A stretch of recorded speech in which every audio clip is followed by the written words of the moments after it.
دل سے یہ سوچ ختم ہو گیا کہ ہم کیا گفتگو کر رہے ہیں. بڑے بڑے رنگ ہیں, بڑے بڑے انداز ہیں لوگوں کے. حضرت ابو ہریرہ رضی اللہ تعالیٰ عنہ کھڑے تھے تو ایک آدمی دودھ میں پانی ملا رہا تھا. حضرت ابو ہریرہ کی چیخیں نکل گئیں, رو پڑے. لوگ کٹھے ہوئے کہنے لگے حضور آپ کو کیا ہوا؟ وہ پانی ملانے والا بھی آ گیا. حضور آپ کیوں رو رہے ہیں؟ فرمایا قیامت کے دن تجھے جو سزا ملے گی وہ سزا یاد کر کے میری آنکھوں میں آنسو آ گئے. تجھے جو سزا ملے گی میری آنکھوں میں آنسو آ گئے. حضور کیا سزا ملے گی؟ تو حضرت ابو ہریرہ رضی اللہ تعالیٰ عنہ فرماتے ہیں یہ دودھ رب تیرے سامنے رکھے گا اور تجھ سے اللہ فرمائے گا چل اس سے پانی علیحدہ کر, اللہ تجھے سزا دے گا. میں ایک شخص کی مثال دے رہا ہوں لیکن اس سے مراد صرف گوالہ نہیں, یہ بات بڑی دور تک جاتی ہے, بڑی دور تک جاتی ہے, بڑی دور تک. یہاں جس کے ہاں سے دودھ خریدا جاتا ہے وہ تو جب بھینس کا دودھ دھونے لگتا ہے تو پہلے ہی پانی رکھ لیتا ہے, اللہ ماشاءاللہ. یہ کئی گھروں سے نقص واقعہ ہو کے آتا ہے, ایک جگہ پہ نہیں ہے. یہ بڑی دور تک حالات بگڑے ہوئے. حضرت ابو ہریرہ فرمانے لگے رب کریم قیامت کے دن تجھ سے فرمائے گا چل علیحدہ کر, دودھ سے پانی بتا کر لے گا. کہنے لگا حضور ڈالا تو جا سکتا ہے, نکالا نہیں جا سکتا. فرمانے لگے پھر تیرا دوزخ سے نکلنا بھی مشکل ہے. تو دے بچوں کو کما کے کھلا, موج کر. اب تو یہاں تک تماشا لگ گیا ہے. میں ایک رپورٹ پڑھ رہا تھا کراچی میں ایسی بھی دکانیں پکڑی گورنمنٹ نے کہ جہاں دودھ کے اندر کیمیکل ملایا جاتا ہے گاڑھا کرنے کے لیے, اور اس کیمیکل نقصان یہ ہے اس کیمیکل کا کہ وہ کینسر کا باعث بن رہا ہے. 2 کلو دودھ کی خاطر قتل کر دیا ایک انسان کو, 200-400-500 کی خاطر مار دیا بیماری لگا کے, بچے یتیم کر دیے, عورتیں بیوہ کر دی, گھر اجاڑ دیے تھوڑے سے دھوکے کے لیے, اتنی سی دنیا داری اکٹھی کرنے کے لیے. یہاں دوائیاں جعلی نہیں بک رہی, یہاں لوگ ملاوٹ والی اتنے لوگ کھڑے ہیں ڈاکٹر کے دروازے پر اور تعریفیں کر رہے ہیں ڈاکٹر صاحب اس کمپنی کی کیوں لکھ کے دیتے ہیں ڈاکٹر صاحب اس کمپنی کی دوائی, انہیں خبر نہیں کہ کیا حال ہے. موت بیچتے ہو پھر سمجھتے ہو جنت میں جاؤ گے. ام حسبتم ان تدخلوا الجنہ, اتنا آسان سمجھ لیا لوگوں نے. میرے رسول پاک صلی اللہ علیہ وسلم نے فرمایا جس کا دوست, جس کا بھائی, جس کا پڑوسی اس کے بوائق سے محفوظ نہ ہو وہ آدمی جنت میں نہیں جائے گا. صحابہ نے کہا حضور یہ بوائق کیا ہے؟ فرمایا ظلم اور دھوکہ. اس نے پڑوسی کو بھی دھوکہ دینے سے وہ باز نہیں رہا. لوگ شکوہ کرتے ہیں, کہتے ہیں لوگ دنیا ساری دھوکے باز ہو گئی ہے, لوگ سارے. کسی نے ملا رومی سے کہا تھا حضور سارے لوگ ہی دھوکے باز ہیں. فرمایا تو اپنا تجربہ کرنا, تجھے اس لیے سارے دھوکے باز ملتے ہیں کہ تیرے اپنے اندر بڑا دھوکہ ہے. اپنے اندر خلوص پیدا کر, اللہ تجھے بڑے خلوص والے لوگ عطا فرمائے گا. تو خود اس سے یاری لگاتا ہے, دھوکے کے رنگ میں لگاتا ہے. تیری ہر دوستی اس لیے کہ تو نفع کتنا لے سکتا ہے. میرے مصطفیٰ کریم سید عالم صلی اللہ علیہ وسلم نے اپنی امت کو منع فرمایا, فرمایا خبردار تمہارا رنگ ایک ہونا چاہیے, تمہارا روپ. میری باتوں کی سمجھ آ رہی ہے آپ کو؟ دھوکہ دینا, فریب کرنا, فراڈ کرنا. حضرت عیسیٰ علیہ السلام کے پاس ایک شخص آیا, کہنے لگا میں نے آپ کے ساتھ رہنا ہے ہمیشہ. امام راضی نے لکھا ہے میں نے ہمیشہ آپ فرمانے لگے میں ضرور ساتھ رکھوں گا پر دنیا داری کا مطالبہ نہ کرنا. جی تو اس پیر دے بندے کی مرید ہون جدے مرید ہویا دکان ہی نہ چمکے, کیا مطلب ہوا بیعت ہونے کا؟ اتنی دیر کے مرید ہوئے ہیں تو کوئی فائدہ نہیں ہوا, نہ کاروبار چمکا نہ دکان بنی. الٹا پیر صاحب کہتے ہیں سود بند کر دو, دھوکے بند کر دو, فریب بند, جت ہوندہ پہ اتوں بھی نہیں ہون دیں دے, کیا فائدہ ہے نا جی. تو کوئی مکر فریب ہی نہیں, دجل ہی نہیں, سادہ کام کیسے ہوگا. حضرت عیسیٰ علیہ السلام کہنے لگے میرے ساتھ رہنا ہے تو دنیا داری سے, بولیے دنیا داری سے بچنا. کہنے لگا جی بالکل صحیح ہے. آپ فرمانے لگے چلو ٹھیک ہے. حضرت عیسیٰ نے چاہا کہ اس کا امتحان کریں. فرمایا پہلے دن وہ آیا ہے صحبت صلح میں رہنے کے لیے, خیر سیکھنے کے لیے. حضرت عیسیٰ علیہ السلام فرمانے لگے کتنی روٹیاں کھائے گا؟ کہنے لگا ایک. آپ نے 3 روٹیاں منگوائی, ایک خود کھائی, ایک اس کو کھلائی, تیسری وہیں رکھی اور جناب عیسیٰ دریا پہ وضو کرنے تشریف لے گئے. واپس آئے تو روٹی کوئی نہیں تھی وہاں. فرمایا روٹی کس نے کھائی ہے؟ کہنے لگا کوئی پتہ نہیں. جناب عیسیٰ علیہ السلام نے نا اس کو معجزہ دکھایا. ایک ہرن جا رہی تھی، اس کے ساتھ 2-3 چھوٹے چھوٹے بچے تھے. حضرت عیسیٰ علیہ السلام نے ہرن کا ایک بچہ پکڑا، اس کو ذبح کیا. ہرن بھی کھڑی ہو گئی، باقی بچے بھی کھڑے ہو گئے. ذبح کیا اور ذبح کر کے اس کا گوشت بھونا، اس کو بھی کھلایا، خود بھی اتنا کھایا کہ سیر ہو گئے، ڈکار آنے لگے. فرمایا کھایا نا تم نے؟ لگا حضور کھایا ہے. فرمایا پیٹ میں ابھی ہے؟ کہا ہے. ہرن کے بچے کی ہڈیاں پڑی ہوئی تھیں. جناب عیسیٰ نے ساری ہڈیاں اکٹھی کر کے فرمایا کم باذن اللہ، اللہ کے حکم سے کھڑا ہو جا. وہ ہرن کا بچہ پھر زندہ ہو گیا. آپ فرمانے لگے ہرن کے بچے کا گوشت تیرے پیٹ میں بھی ہے، میرے پیٹ میں بچہ وہ جا رہا ہے. اب تو بتا دے روٹی کس نے کھائی ہے، اب تو بتا دے. کہنا جی کوئی پتہ نہیں، مجھے پتا. حضرت عیسیٰ علیہ السلام اس کو ساتھ لے گئے، دریا کے اس پار جانا تھا. فرمایا ہاتھ پکڑا، چلو گزرو.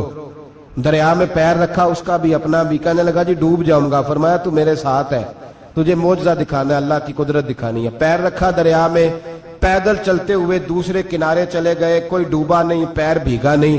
فرمایا اتنی بڑی تو نے معجزہ دیکھا، اب تو بتا دے روٹی کس نے کھائی ہے. کہنے لگا جی پتا، مجھے خبر. اللہ کے سامنے سارا ہی پتا ہوتا ہے، پتا نہیں مجھے. بولے بن جاتے ہیں نا منٹ میں. حضرت عیسیٰ کہنے لگے میں اللہ کا پیغمبر ہوں، مجھے منوانا آتا ہے. دریا کے اس پار گئے تو ریت تھی، صحرا کا علاقہ تھا. جناب عیسیٰ نے ریت کٹھی کی، چھوٹی چھوٹی ڈھیریاں لگائیں. 3 ڈھیر ریت کے لگ گئے. 3 ڈھیر. جب 3 ڈھیر لگ گئے تو جناب عیسیٰ علیہ السلام نے پھونک ماری، وہ ساری کی ساری ریت سونا بن گئی.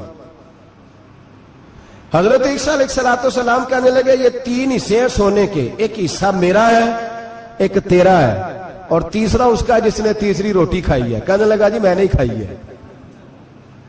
تیسرا حصہ اس کا جس نے تیسری روٹی کھائی. کہنے لگا جی روٹی.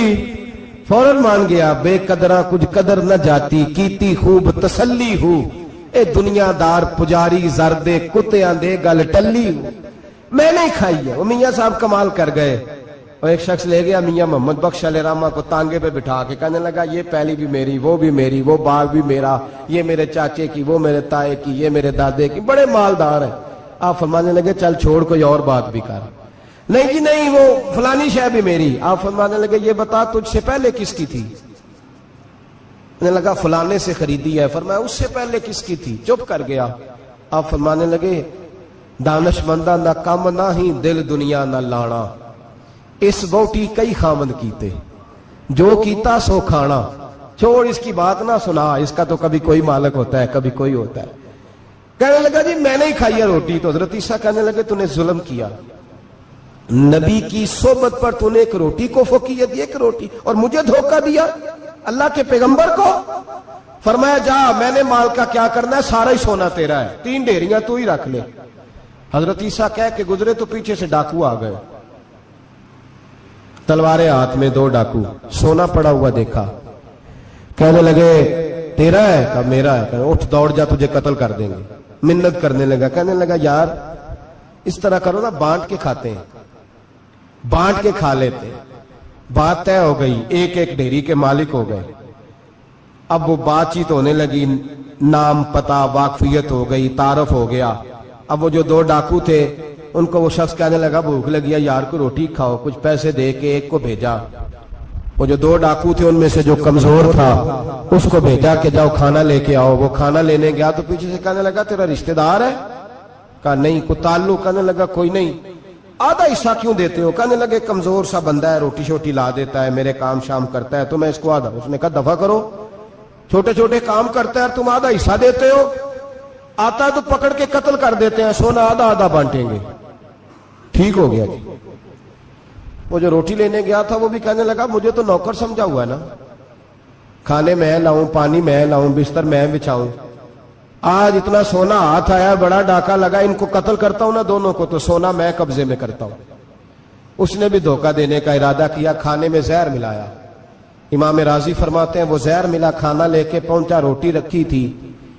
ان دونوں نے یک بارگی حملہ کیا، اسے قتل کر دیا. قتل کر کے لاش دریا میں پھینکی، مست ہو کے کھانے لگے. جب سیر ہوئے تو پھر پیٹ کٹنے لگا، انتڑیاں ٹوٹنے لگیں، ناک منہ کان ہر چیز سے خون نکلنے لگا. چیخے مارتے کوئی سارا سونا لے لے ہمیں بچا لے، سارا کچھ لے لے جان بخش دے، رونے لگے تڑپنے لگے، لیکن اب کوئی بچانے نہیں آیا، کوئی داد رسی کو نہ آیا۔ تینوں لاشیں ایک دریا میں، دوسری وہاں، مر گئے، مردہ ہو گئے۔ حضرت عیسیٰ علیہ السلام چند گھنٹوں کے بعد گزرے تو لوگوں نے کہا حضور یہ کیا ہے؟ فرمایا دنیا داری کا انجام، لالچ کا انجام، دھوکے کا انجام، فریب کا انجام۔ او بھائی بیماری لگ گئی سیٹھ صاحب کو، مالدار صاحب کو، چودھری صاحب بیمار ہو گئے، کروڑوں روپیہ پڑا ہے تجوری میں، لیکن شفا کبھی خریدی نہیں جا سکتی، صحت کسی دکان سے ملتی نہیں، دھوکے سے اکٹھا کیا ہوا مال وہ پڑا ہے سامنے، لیکن اس کے منہ سے چند نوالے نہیں اتر رہے۔ زندگی جو دھوکے سے لوگ مال اکٹھا کرتے ہیں، فریب سے اکٹھا کرتے ہیں۔ مولا رومی نے ایک چاتر عورت کی بات لکھی ہے، کہتے ہیں بڑی تیز تھی، رونا بھی آتا تھا، ہنسنا بھی آتا تھا، اسے مسکرانا بھی آتا تھا اور افسردہ رہنا بھی آتا تھا، سارے رنگ۔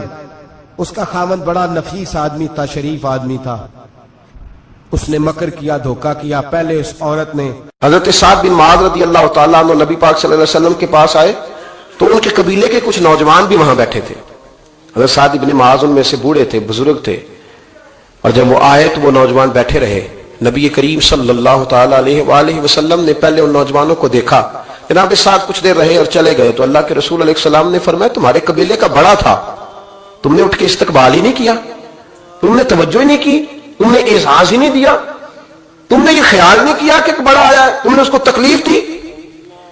اعزاز، اکرام، بھائی کیا حرج ہوتا ہے تھوڑا سا اگر کسی بزرگ کو جگہ آگے دے دی جائے؟ اس میں کیا فرق پڑتا ہے کہ اگر آپ کسی لائن میں لگے ہوئے ہیں تو کسی بوڑھے کو کہیں کہ جناب بابا جی آپ آ جائیں۔ اور میرے بھائی کون سا وجود کا کوئی حصہ ٹوٹ جاتا ہے اگر کسی ضعیف کو، کسی بوڑھے کو یہ کہا جائے کہ آپ لائن سے نکل جائیں اور یہ بل مجھے دے دے میں جمع کرا دیتا ہوں؟ کیا تکلیف ہوتی؟ ہمارے ہاں تو بوڑھوں کی چارپائیاں گھر میں علیحدہ رہتی ہیں، الگ رہتی۔ بیٹا اے سی والے کمرے سے نکلتا ہے اور وضاحت دیتا ہے ہر آنے جانے والوں کو کہ ابا جی کی ہڈیاں درد کرتی ہیں لہذا وہ اے سی والے کمرے میں رہنا پسند نہیں کرتے۔ تو میں تو کہتا ہوں کہ یہ وضاحت آپ کو کیوں دینی پڑی؟ یہ بات تو ابا جی کو کرنی چاہیے تھی۔ یہ وضاحت جو آپ نے دی ہے یہ تو ابا جی کو دینے والی وضاحت تھی، آپ نے کیوں دی؟ ابا جی کے لیے اس طرح کا کمرہ ہے گھر میں جس طرح کا سٹور ہوتا ہے نا پرانے کپڑے رکھنے والا، وہ کمرہ ہے۔ حدیث سنانے لگا ہوں، اللہ کرے آپ کو یاد رہ جائے، اللہ کرے آپ کو یاد رہے۔ مشکات کی حدیث ہے، بڑے خوبصورت لفظ ہیں۔ میرے نبی کریم علیہ الصلوۃ والسلام نے فرمایا رب جو تمہیں روزی دیتا ہے نا یہ تمہارے ضعیفوں کی برکت سے دیتا ہے۔ وہ جو 90 سال کی اماں گھر میں ضعیف پڑی ہے نا اسے سکریب کا مال نہ سمجھنا، تیرے اوپر جو خدا کا کرم برس رہا ہے تو اس بوڑھی کی وجہ سے برس رہا ہے، اس بوڑھی کی وجہ سے برس رہا ہے۔ اور نبی کریم علیہ الصلوۃ والسلام نے ارشاد فرمایا سن اور یاد رکھ، فرمایا رب تم سے ناراض ہوتا ہے، وہ بارشیں روکنا چاہتا ہے، تمہیں قحط میں مبتلا کرنا چاہتا ہے، لیکن تمہارے ضعیفوں کے سبب تمہیں بارشیں عطا کر دیتا ہے، تمہارے کمزوروں کے۔ اس کمزور سے کوئی بیمار بھی مراد لیا جا سکتا ہے، عورت اور بچی بھی مراد لی جا سکتی ہے، بوڑھے لوگ بھی مراد لیے ہیں شارحین حدیث نے۔ ان کے سبب سے اللہ تم پر بارشیں برساتا ہے۔ تو جو تیرے لیے ذریعہ بخشش ہے، جو تیرے گھر میں رزق آنے کا سبب ہے، ان کی باتیں تو لگتی ہیں بری، ان کو تو حکا دے کونے میں بٹھا دیا ہے۔ اور اگر کبھی دل کرے تو تعارف کراتے ہیں آنے والے مہمانوں سے کہ یہ ابا جی ہیں، اس سے زیادہ کوئی ان کا گھر میں کردار نظر نہیں آتا۔ یہ ظلم ہے، یہ زیادتی ہے۔ بوڑھوں کا اکرام کرنا، ان کو پیار دینا، ان کو اعزاز دینا، ان کو ہمیشہ سربراہ بنا کے رکھنا، ان کے ساتھ اس طرح کا رویہ رکھنا کہ جیسے کسی بڑے شان والے آدمی۔ میں اکثر یہ روتا ہوں، میں کہتا ہوں کہ ابے کی بھی عزت ہو سکتی ہے پر شرط یہ ہے کہ ابا امیر ہونا چاہیے۔ اگر تو ہو نا 6-7 مربع زمین کا مالک تو پھر تو پوتے کیا پڑ پوتے بھی پیر دباتے ہیں، لیکن اگر اس بوڑھے بیچارے کو بچوں سے خرچہ لینا پڑے تو پھر اس بیچارے کی کوئی حیثیت ہے؟ ہمارے استاد ایک بات سنایا کرتے تھے، وہ کہتے تھے کہ ایک آدمی نے دعوت پکائی ولیمے کی تو اس نے باہر پہرے دار کھڑے کیے، کہا کوئی غریب آدمی نہ اندر آئے، سارے امیر ہی آئے۔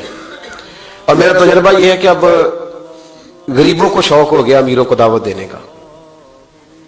ناراض تو نہیں ہو گئے آپ لوگ؟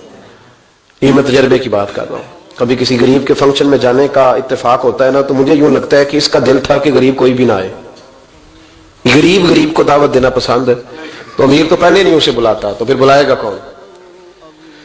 اس نے سیٹ ایک صاحب نے ولیمہ اپنے بیٹے کا کیا تو باہر جو پہرے دار تھے ان سے کہا کہ کوئی غریب آدمی اندر نہ آئے، امیر بندے صرف. اور نبی پاک صلی اللہ علیہ وسلم نے ایسے ولیمے پر لعنت برسائی ہے، فرمایا لعنتیا وہ دعوت جس میں صرف امیر آئے اور غریب نہ آئے. اس نے کہا بھی صرف نہ امیر لوگ آئے. تو ایک بندہ تھا بڑا امیر لیکن بیچارہ نہ کہیں کام کاج سے اٹھ کے ہی آ گیا، تو کپڑوں کو اسی طرح مٹی وٹی لگی ہوئی، تو دیر ہو رہی تھی، گھر جاتا چینج کرنے تو لیٹ ہو جاتا، تو ایسے ہی آ گیا. جب وہ آیا تو پہرے دار کھڑا تو اس نے کہا دوڑ جا، تیرا کوئی مطلب نہیں ہے یہاں. اس نے کہا یار میں سیٹھ آدمی ہوں، بدلا کپڑے نہیں بدلے. اس نے کہا سیٹھ ہوتا تو تیرے کپڑوں سے پتہ نہ چلتا. میرے بھائی وہ شخص کہتا ہے کہ میں نے کہا مجھے جانے دو اندر. کہنے لگے تیرے کپڑے نہیں دعوت والے. کہتا ہے میں وہاں سے واپس گیا دوڑا. آپ کو پتا نا کپڑے بھی اب اللہ خیر کرے. ایک سنگی نو میں ایک دن کیا تو کالی اینک لائی دنوں تو بعد کار بھی لا کے بیٹھا سی. میں کہ ہوں میں کی پوچھا، ہوں تو بہتر جی چٹی سوٹی بھی نال دیا. بھائی کیا اس سے انسان کا قد بڑھتا ہے؟ کوئی ہے بات کرنے والی؟ جہاز میں اس دفعہ میں واپس آ رہا تھا تو جہاز میں ایک نوجوان کالی اینک لگا کے پھیرا. اب ڈر لگتا ہے نا آپ کو پتا ہے کہ جسے بات کریں گے وہ کیا جواب دے گا. تو کیا ان چیزوں سے قد بڑا ہوتا ہے آدمی کہ وہ تھوڑا سا جناب مطلب باہر آئے. مجھے تو کمزور لگتے ہیں ایسے لوگ. اپنے لب و لہجے میں، اپنے انداز میں، اپنی طبیعت کے حساب سے، اپنے اسٹائل میں آپ زندہ رہیں. یہ سچ ہے اور یہ اصل ہے. یہ سچ ہے اور یہ اپنی زندگی اپنے اسٹیٹس کے مطابق، طبیعت کے مطابق گزارنا یہی سچ ہے اور یہی اصل ہے. اسی میں انسان کا حسن ہے، اسی میں اس کا وقار ہے. اللہ تعالیٰ سمجھنے کی توفیق عطا فرمائے. تو وہ بندہ واپس گیا بیچارہ، کپڑے بدل کے آیا. اس نے بھی کہا کہ جانا میں نے بھی ضرور ہے، پر تنگ بڑا آیا. گھر گیا، مایا شایا والے کپڑے پہنے، سمجھ لے کالی اینک بھی لگا ہی لی. آیا تیار شیار ہو کے، کوٹ شوٹ پہن کے، ٹائی شائی کے ساتھ. جب واپس آیا تو وہ جو جس نے کہا تھا نا داخل نہیں ہونے دینا، اس نے خود دروازہ کھولا. وہ بندہ سیدھا اسٹیج پہ چلا گیا اور لوگ کھا رہے تھے پلیٹوں میں سالن. اس نے پورا ڈونگا لے لیا اور وہ لے کے نا سامنے رکھا اور ایک کونے سے اپنا کرتا پکڑ کے اس میں ڈبویا، پھر دوسرے سے پکڑ کے اس میں ڈبویا، پھر پیچھے سے پکڑ کے. لوگ کہنے لگے پاگل ہو گیا. کہنے لگا نہیں میری تو دعوت نہیں، دعوت تو کپڑوں کی ہے، میری کہاں دعوت ہے؟ اس لیے کہ میں تو آیا تھا، مجھے تو داخل ہی نہیں ہونے دیا. یہ تو دعوت ہے میرے. کوئی نہیں سمجھ آئی آپ کو میری بات؟ بھائی وہ بھی کوئی انسان ہے جو کسی کو صرف کپڑوں کا حیا کرے. ٹھیک ہے، انسان کا لباس اس کی شخصیت کا آئینہ دار ہوتا ہے، کپڑے اچھے پہننے چاہیے. نبی پاک صلی اللہ علیہ وسلم نے فرمایا تیرے پاس اگر نعمت ہے تو چھپا نہ، اس کا اثر تیرے اوپر نظر.